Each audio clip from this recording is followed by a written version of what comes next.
He was the man who once held the World Cup above his head, not just for a team, but for an entire nation. Wembley roared his name, the Queen shook his hand, Pelé embraced him with respect.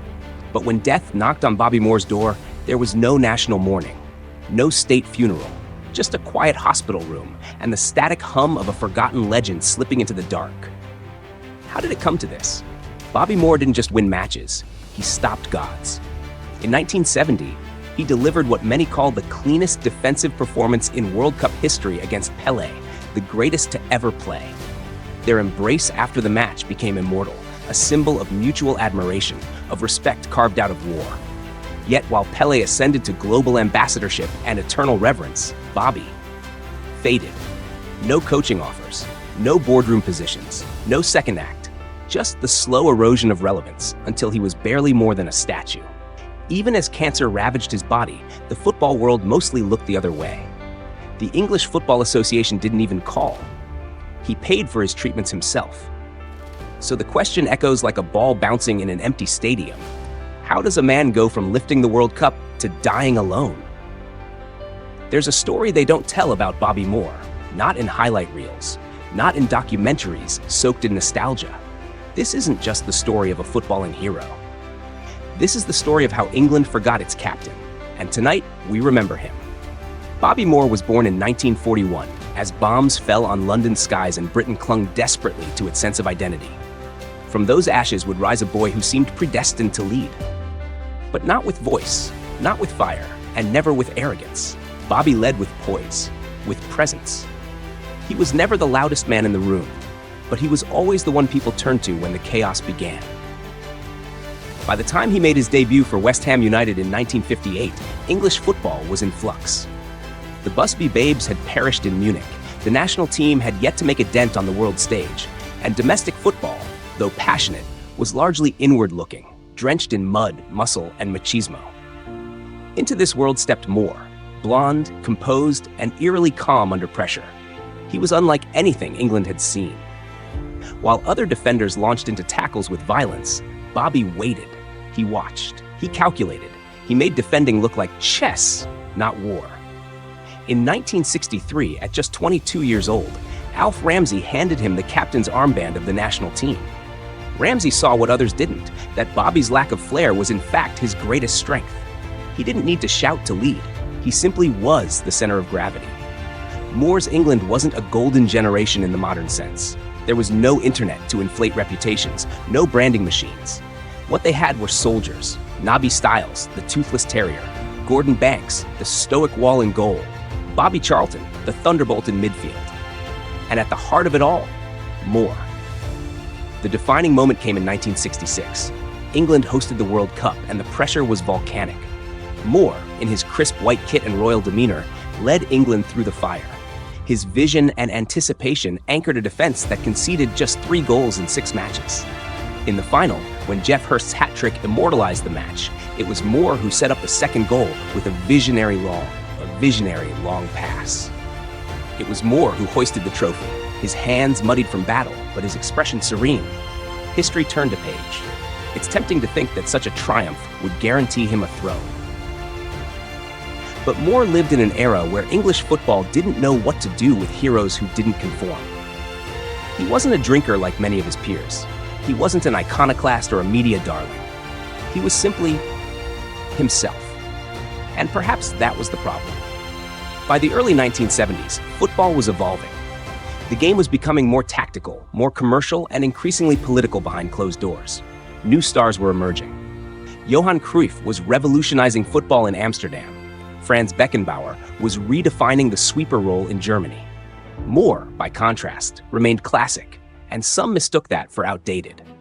After the 1970 World Cup in Mexico, where England narrowly lost to Brazil in what many called the real final, whispers began to swirl. Moore's form was declining. He was accused, wrongly, of stealing a bracelet in Colombia before the tournament. The scandal, though quickly resolved, left a stain. The FA didn't defend him vocally. He was left to handle it alone. Then in 1973, he was dropped from the England team without ceremony, without gratitude. 108 caps, 90 as captain, and yet no farewell match, no thank you, just a cold goodbye. The era he once defined was over, and he was no longer needed. At club level, things weren't much kinder. After leaving West Ham in 1974, the club he had served with dignity for 16 years, Moore drifted. He played briefly for Fulham, then flirted with clubs in the United States and Denmark. None of it fit. None of it felt right. He retired quietly in 1978, aged just 37. He had no coaching offers from the top flight, no seat at the FA, no BBC analyst job waiting. He was 38, jobless, and invisible to the very system he once led. But why? Some say it was class. Moore came from working-class East London. He wasn't part of the old boys club. He didn't have the connections, the charm, or the ambition to play political games. Others whisper that jealousy played a role, that his quiet brilliance intimidated men who had never achieved as much. There's even a darker suggestion, that the FA feared what Moore knew, what he might say, about the inner workings of English football during those turbulent years. Whatever the reason, Moore became an exile in plain sight. In the years that followed, England would lionize other figures, managers, strikers, even flamboyant misfits. But the man who lifted the World Cup, he became a ghost. A haunting example of how England sometimes forgets its finest. And that, perhaps, is the real tragedy we're about to uncover. Bobby Moore's rise was poetic, a steady ascent built not on drama or flamboyance, but on clarity, composure, and class. From his debut with West Ham United in 1958, he quickly carved a reputation as the most intelligent defender in England. He wasn't athletic in the traditional sense. He didn't slide into tackles like a warrior. Instead, he read the game with surgical precision, cutting out danger before it even fully formed. To watch Moore play was to watch a man solve chaos with serenity. By the early 1960s, Moore was already England's most reliable presence at the back. At just 22, he was named captain of the national team, a role usually reserved for seasoned veterans. But Moore wore the armband like it was stitched into his skin, quietly commanding, always calculating. Then came 1966, and with it, immortality. England's run in the World Cup wasn't smooth. There were nerves, criticism, and growing pressure from the home crowd. But Moore was unshakable.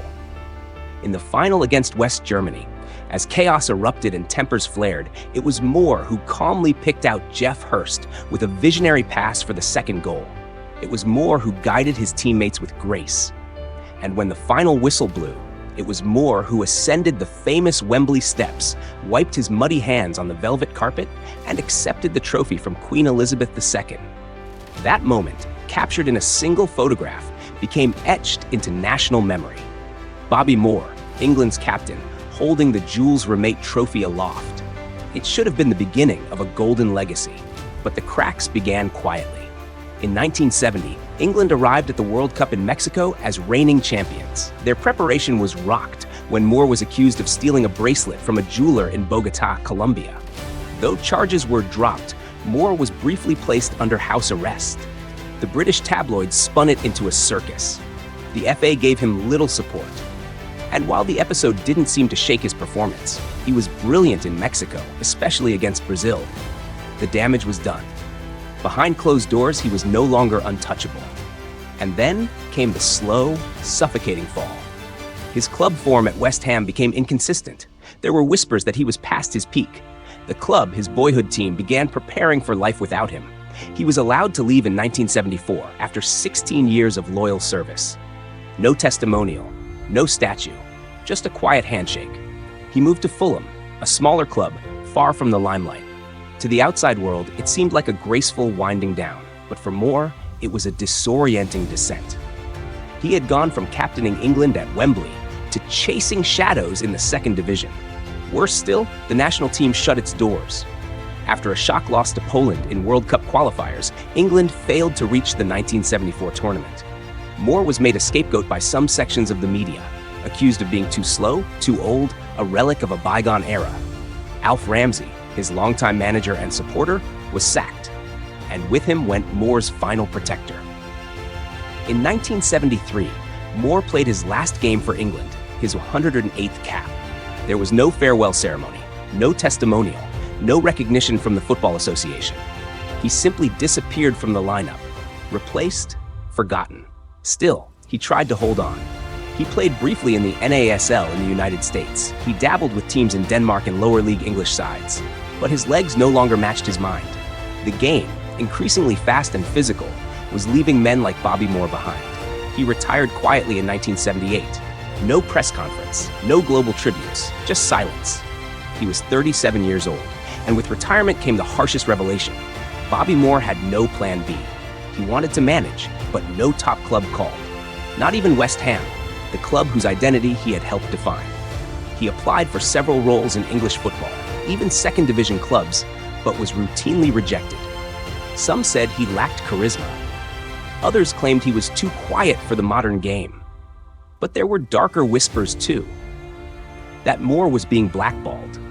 Some speculated that he had crossed the wrong people, perhaps during the Colombia incident, or perhaps because he had always remained independent, unwilling to play political games.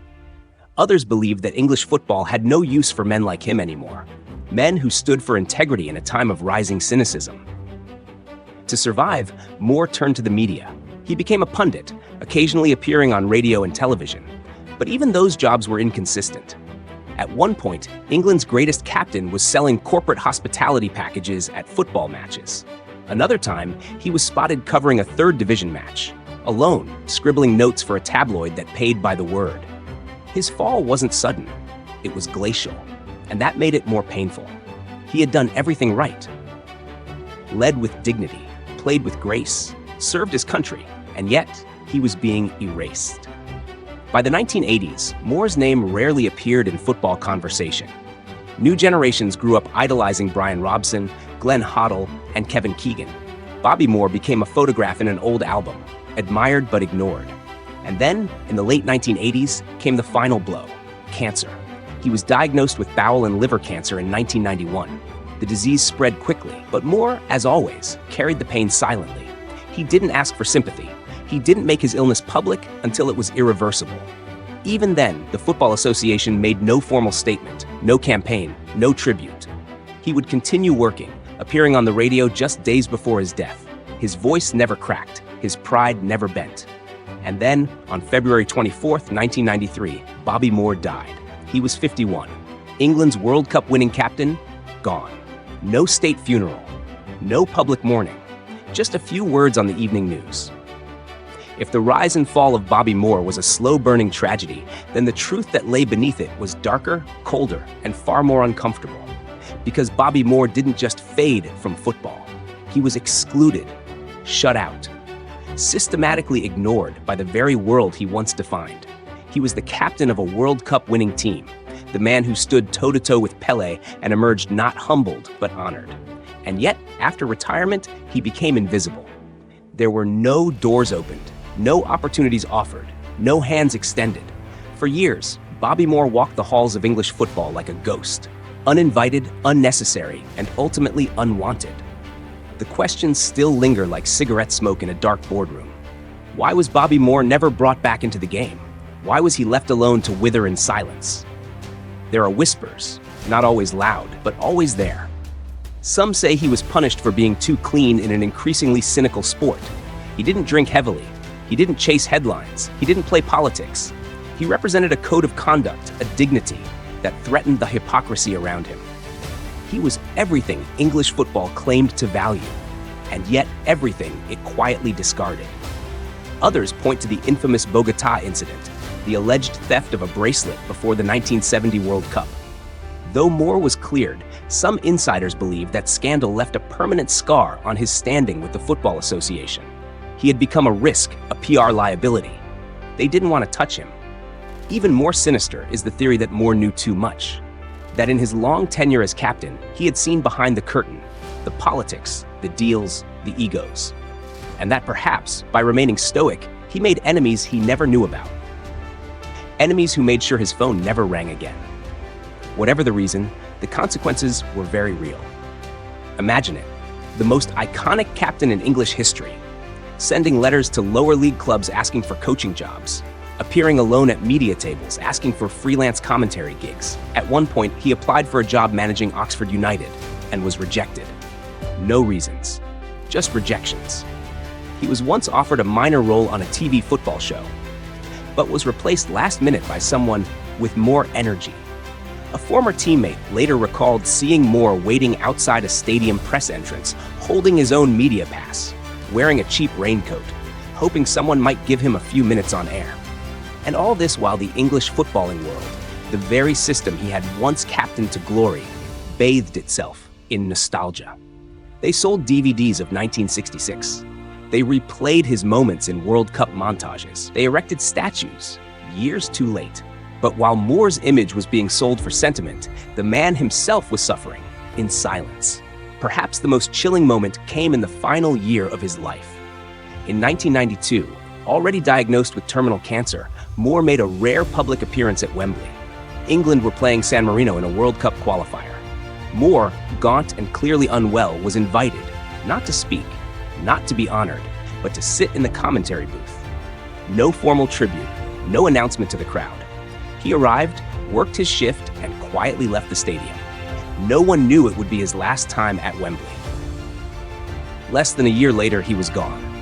When he died on February 24, 1993, the news broke with a whisper. Some newspapers didn't even run his obituary on the front page. There was no moment of silence in stadiums that weekend.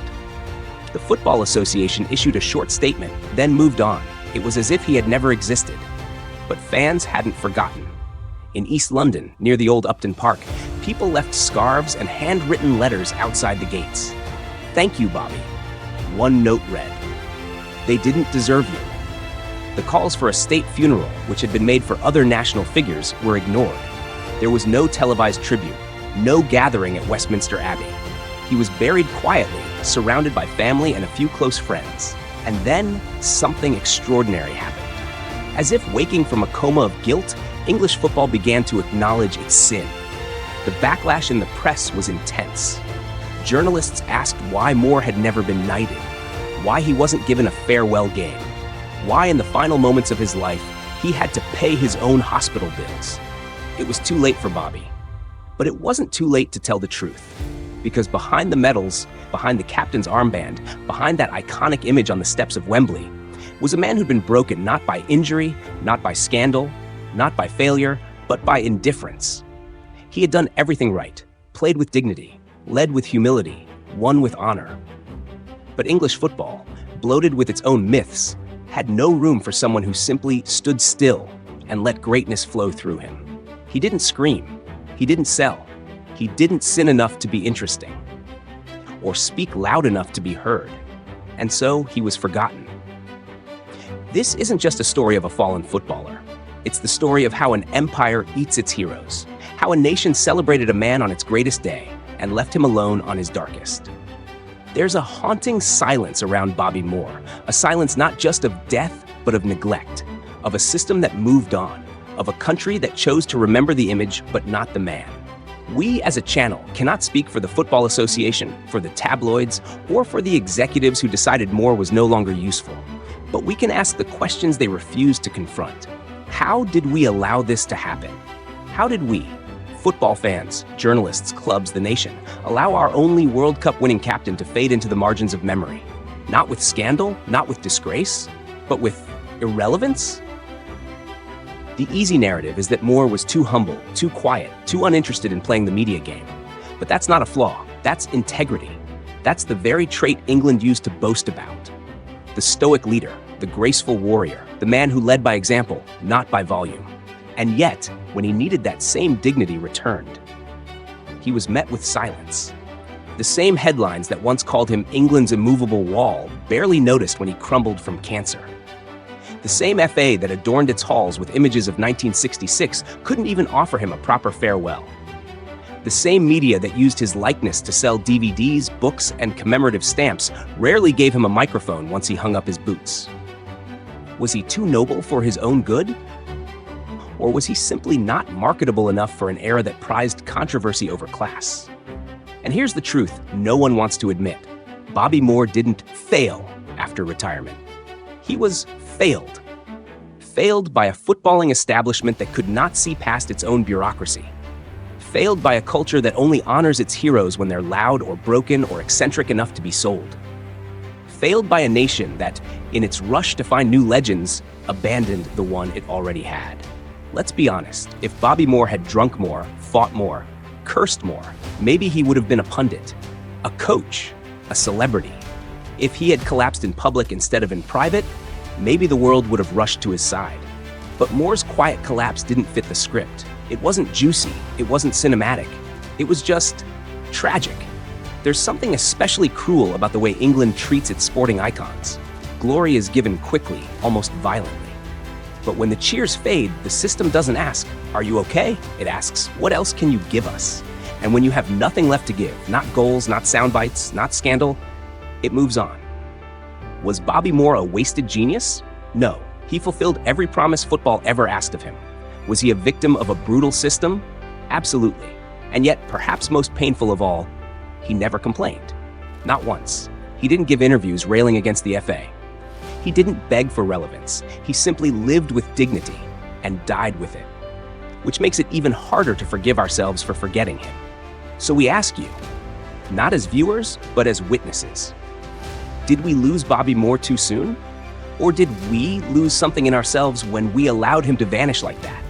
He's gone now. Gone not just from the pitch, but from the world that once roared for him. Yet somehow Bobby Moore still lingers, not in headlines, not in gossip, but in moments, in statues, in grainy footage, in the silent reverence of those who truly remember. There's a statue outside Wembley Stadium today, tall, dignified, made of bronze. It shows Moore standing still, as he always did, reading the field, watching the world. It's fitting, because that's what Bobby did best. He watched, he absorbed, he understood. And maybe now, we're beginning to understand too. The regret hangs over English football like a fog, not just because Moore was lost too young, at 51, still full of quiet grace and untold stories, but because we didn't say goodbye properly. No testimonial, no tribute, no final standing ovation.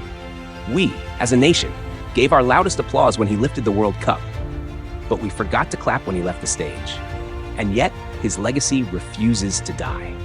Every defender who pauses instead of lunging, who thinks instead of charging, that's Bobby. Every captain who leads with poise, who speaks with his eyes instead of his voice, that's Bobby.